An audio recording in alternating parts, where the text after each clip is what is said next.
Assalamualaikum warahmatullahi wabarakatuh. Teman-teman, tahu nggak kalian, Rocky Gerung, orang yang selama ini dielu-elukan oleh kaum oposisi, bahkan dia menjadi role model kaum oposan, membuat sebuah statement yang sangat-sangat menggemparkan, di mana Rocky Gerung menyemprot dan menguliti kabinet bayangan yang juga sekarang menjadi kiblat kaum oposisi dan juga kaum-kaum elit mahasiswa. Waduh, kira-kira kenapa ya? Nanti kita simak videonya. Karena selain itu, saya juga mendapatkan sebuah video di mana Rocky Gerung berhadap-hadapan dengan Ketua Selyos, orang yang selama ini diduga mendapatkan kucuran dana asing untuk bergerak di Indonesia. Nah, ini kira-kira diskusinya seolot apa ya? Nanti kita simak juga videonya. Karena terakhir, ada kabar yang sangat-sangat menggembirakan bagi para pendukung Pak Jokowi. Dan sepertinya ini menjadi Jumat berkabung bagi Roy Suryo dan juga Tifa. Kalau kami pendukung Pak Jokowi, Jumat ini merupakan Jumat barokah, teman-teman. Karena tadi Hakim Pra Peradilan Tifa sudah memutuskan menolak permohonan pra peradilan dari Tifa. Nah, sebelum kita mulai, jangan lupa like, subscribe, dan share. Dan tanpa perlu berlama-lama lagi, mari kita mulai videonya berikut ini. Kalau kita tanya misalnya, oke, kabinet bayangan anti koperasi, oke, anti Prabowonomics, anti sosialisme Prabowo, maka kabinet bayangan harus bilang kami pro kapitalis. Pro kapitalis. Kami pro oligarki. Wow. Harus gitu. Iya dong. Kan antitesa.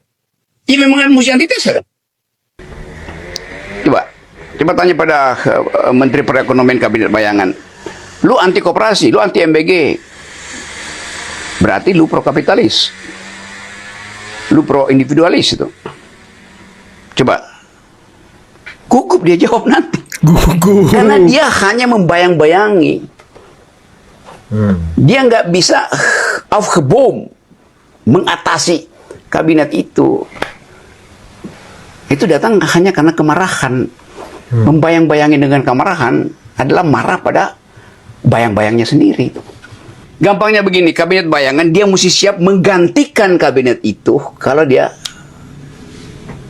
gagal. Tapi nggak mampu. Kelihatannya mereka cuma ingin membayangi, bukan ingin menggantikan. Cuma mau merecoki. Nggak tuntas itu. Koitusnya interruptus itu. Itu karena kogitonya juga terputus. Kogito juga interruptus kan. Jadi jangan tanggung itu. Iya. Paradigma kami. Tapi kapasitinya menurut lu orang-orang kawan-kawan teman-teman masyarakat Ada sipil kapasitasnya, tetapi paradigmanya nggak dia paham. Dia anti kabinet yang sosialistis, mestinya dia pro kapitalis. Tapi teman-teman, tapi nih ya, kalau kabinet bayangan ini langsung jor-joran ngomong kalau mereka pro kapitalis, kelihatan banget antek-antek asingnya ya kan. Karena kan ya kalau kita perhatikan kapitalis ini dan juga oligarki ini sangat erat hubungannya dengan dunia barat, sangat erat hubungannya dengan negara-negara yang ingin hanya menguasai sumber daya alam kita. Dan lagi kalau kita perhatikan, Rocky Gerung ini sekarang sudah jarang banget berbicara mengenai Pak Jokowi. Dia sudah jarang banget mengkritik Pak Jokowi. Bahkan ketika ada foto Pak Prabowo, Pak Jokowi, dan juga Mas Gibran kemarin, dia nggak berkomentar sama sekali loh. Malah yang berkomentar dan nyinyir adalah kabinet bayangan. Jadi kabinet bayangan ini di akun Instagramnya, dia tuh menyandingkan foto bertiga tokoh bangsa ini, Jokowi, Prabowo, Gibran. Di bawahnya tokoh masyarakat yang upacara bersama kabinet bayangan. Terus ada tulisannya yang atas acara elit atau apa gitu, yang di bawah upacara rakyat. Dia nggak tahu kali ya, di Istana Negara itu ada 3.000 rakyat lebih yang hadir. Emang cuma kalian yang rakyat? Aduh, kalian itu jangan membuat kotak-kotak dalam masyarakat. Jangan membenturkan masyarakat dengan masyarakat. Ini bahaya loh kabinet bayangan ini loh. Dia pikir upacara di istana itu adalah upacara elit. Bukan, itu pesta rakyat, Bung. Yang tidak dapat undangan juga banyak banget yang hadir dan diberikan fasilitas tenda sama Presiden Prabowo. Dan itu acara rakyat juga. Jangan bilang hanya kalian yang rakyat. Waduh, ini gawat ini kabinet-kabinet bayangan nih. Bisa membuat perpecahan di tengah masyarakat, teman-teman. Ini ngeri banget. Dan ya tahu sendiri lah ya, orang-orang dalam kabinet bayangan ini jejak rekamnya seperti apa, ya kan? Jejak rekam anggaran-anggarannya seperti apa? Kan itu jelas terekam, teman-teman. Ada jejak digitalnya, ya kan? Antek-antek siapa mereka? Ya, kalian bisa ini sendirilah, cari sendirilah nanti, teman-teman. Karena kalau saya nanti yang ngomong nanti dibilang hoax lagi, ya kan? Nanti dibilang nggak bener lagi, omon-omon lagi. Oke, kita next. Kita lihat bagaimana perdebatan Rocky Gerung dengan Ketua Selios. Kalau problemnya ada di Prabowo, pertanyaan kenapa Prabowo punya problem dengan dia nggak selesai menteri-menterinya? Karena ada perjanjian politik. Prabowo dari awal ingin mendorong program-programnya dia itu sudah menggunakan aparat militer. Gini ya. Artinya since the beginning itu sudah mengarahnya bahkan menjadi fasis. Lalu kenapa koalisi sipilnya berhenti? Kenapa partai-partai sipilnya nggak ngamuk? Dungunya siapa? Ya karena partai sipilnya itu feodal, mau diatur-atur. Jadi soalnya ada di situ sebetulnya dari awal itu soalnya. Menteri misalnya, kenapa menteri nggak mau ngomong? Saya cuma pembantu presiden. Di mana dalam konstitusi menteri pembantu presiden? Sejarah kita mengatakan, tanya sama Bung Hatta pidato. Menteri itu bukan sekedar pembantu presiden. Dia punya ide, oleh karena itu jadi minta bantuan. Itu.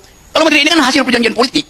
Jadi idenya supaya dia tidak jadi militeristik, jangan biarkan kabinet itu dari bawah merongrong legitimasi presiden. Kalau menurut saya soalnya ada pemisahan antara Prabowo dengan menteri-menterinya itu dua paket yang berbeda. Kalau menurut saya problemnya ada di Prabowo-nya. Kalau problemnya ada di Prabowo, pertanyaan kenapa Prabowo punya problem dengan dia nggak selesai menteri-menterinya? Karena ada perjanjian politik. Jadi tetap dia ditawan oleh itu. Ini soal personal, mungkin dia takut, mungkin dia lagi cari momentum. Tapi yang kita lihat di depan mata itu, nggak ada satupun menteri yang berani datang membela kebijakan presiden. Yang bela presiden siapa? Ini Bang Fitra belain presiden. Dia nggak bela presiden.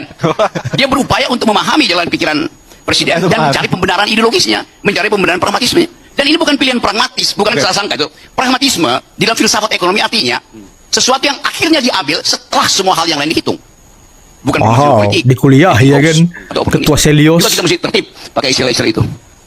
Nah, ini Selios ini, teman-teman, juga salah satu LSM yang sangat getol mengkritik, mendorong agar MBG dihentikan. Padahal MBG itu sangat bermanfaat loh. MBG itu sangat bermanfaat walaupun masih ada implementasi di lapangan yang mungkin belum sesuai standar BGN. Dan bukan MBG-nya yang salah, bukan programnya yang salah.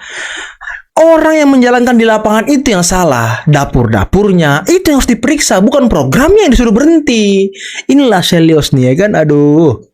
Makan tuh kau omongan dari Rocky Gerung. Dan saya dapat informasi dari podcastnya Hasan Nasbi bahwa beliau mengatakan ada apa namanya, ada sebuah obrolan di dalam istana, entah itu dari presiden ke menteri atau dari seskap ke menteri. Jadi menteri-menteri ini dianjurkan atau dibukakan pintu seluas-luasnya untuk berbicara kepada masyarakat mengenai program-program unggulan presiden.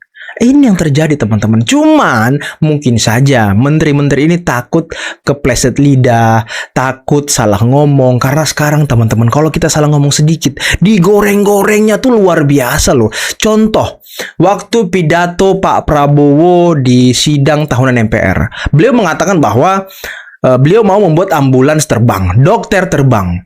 Wah, banyak tuh di media sosial yang membuat sebuah foto postingan mengenai dokter yang bersayap terus terbang, katanya inilah SDM yang mempermalukan dirinya sendiri, oknum-oknum dokter yang mempermalukan dirinya sendiri. Dosen lagi. Dokter terbang itu sudah ada di pedalaman-pedalaman Papua, di pedalaman Kalimantan. Bahkan saya melihat sebuah tweet di Twitter, ada seorang dokter yang sudah menjadi dokter terbang sejak tahun 2000. Dan ini yang sangat dibutuhkan oleh bangsa kita karena masih banyak daerah-daerah terpencil yang tidak ada fasilitas kesehatan yang mumpuni. Contoh misal penyakit jantung. Penyakit jantung ini kan golden hour-nya itu kan cuma sedikit, teman-teman. Kalau dia dari pedesaan, di pelosok, mau dibawa ke rumah sakit yang punya fasilitas, mungkin memakan waktu yang lama. Tapi dengan adanya fasilitas dokter terbang, ambulans terbang, insya Allah itu bisa tertangani dengan segera dan nyawanya bisa terselamatkan. Inilah ya nalar orang-orang itu kurang sepertinya. Mereka hanya mengedepankan kebencian, mereka hanya mengedepankan nyinyir. Nah, begitulah hasilnya. Aduh. Nah, sekarang kita dengarkan penjelasan dan putusan pra-peradilan dari Tifa yang sepertinya sangat-sangat menyakitkan.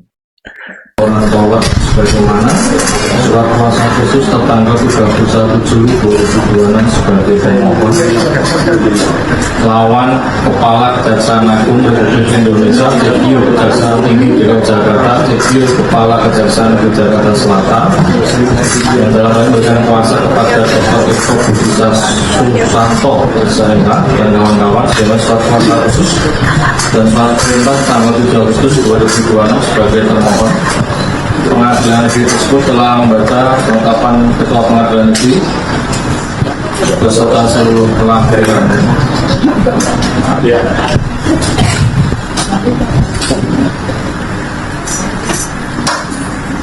Menimbang bahwa untuk menyikat uraian putusan ini, maka segala sesuatu yang termuat dalam berita acara persidangan dianggap telah termuat dan menjadi bagian yang tidak terpisahkan dari putusan ini. Pertimbangan hukum menimbang bahwa maksud dan tujuan permohonan pra-peradilan pemohon sebagaimana disebut di atas, menimbang bahwa untuk menguatkan dalil-dalil permohonannya, pemohon telah mengajukan bukti surat P1 sampai dengan bukti surat P9 serta 1 orang saksi dan 1 orang ahli. Untuk menguatkan dalil jawabannya, termohon telah mengajukan bukti surat T1 sampai dengan bukti surat T16 dan 1 orang ahli. Menimbang bahwa terhadap bukti surat maupun saksi yang diajukan oleh para pihak, hakim hanya akan mempertimbangkan bukti-bukti yang relevan dengan pemeriksaan perkara aku. Menimbang bahwa para pihak telah pula mengajukan ahli yang telah memberikan pendapat di persidangan, dipertimbangkan sebagai berikut. Menimbang bahwa dalam persidangan hakim memiliki kebebasan menilai, menerima atau mengabaikan keterangan ahli berdasarkan keyakinan dan alat bukti lain yang sah, karena sistem pembuktian yang berlaku di Indonesia menurut prinsip keyakinan bebas hakim berdasarkan alat bukti yang sah menurut undang-undang. Hal ini ditegaskan dalam jurisprudensi putusan Mahkamah Agung RI nomor 213 tanggal 10 April 1957 menegaskan bahwa penglihatan hakim dalam persidangan atas alat bukti-bukti tersebut adalah merupakan pengetahuan hakim sendiri yang merupakan usaha pembuktian.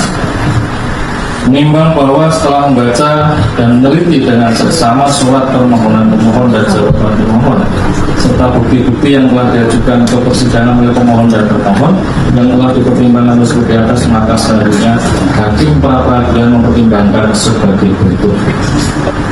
Dalam eksepsi, menimbang bahwa termohon mengajukan eksepsi sebagai berikut: A. Menerima dan mengabulkan seluruh eksepsi termohon. B. Memutus terlebih dahulu eksepsi kompetensi absolut melalui putusan sela atau penetapan sebelum melanjutkan pemeriksaan pembuktian. C. Menyatakan Pengadilan Negeri Jakarta Selatan CQ hakim pra-peradilan tidak berwenang secara absolut untuk memeriksa dan mengadili permohonan pra-peradilan yang diajukan oleh pemohon. Error in jurisdiction. D. Menyatakan permohonan pra-peradilan pemohon gugur demi hukum atau setidak-tidaknya menyatakan permohonan pra-peradilan pemohon tidak dapat diterima.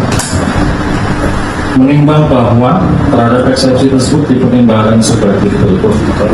Menimbang bahwa setelah adanya putusan sela Pengadilan Negeri Jakarta Timur sebagaimana bukti surat T8 dan bukti surat T4, kemudian termohon berdasarkan pasal 75 ayat 4 Undang-Undang Nomor 20 Tahun 2025 tentang KUHP melakukan pengajuan kembali surat dakwaan ke Pengadilan Negeri sebagaimana bukti surat T9, bukti surat T10, bukti surat T11, bukti surat T12, bukti surat T13, bukti surat T14, bukti surat T15, bukti surat T6, bukti surat T7, bukti surat T8, bukti surat T9.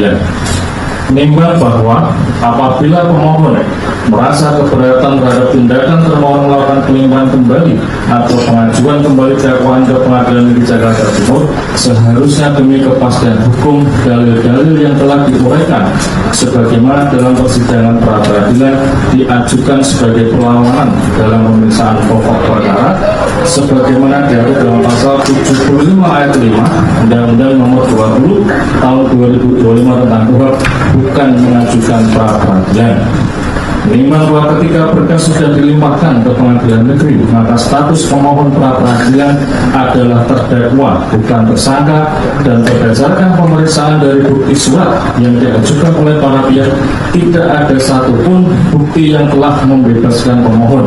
Oleh karena itu, status pemohon tetap sebagai terdakwa, sehingga pemohon tidak memiliki kedudukan hukum mengajukan permohonan pra peradilan, maka haknya mengajukan pra peradilan telah gugur.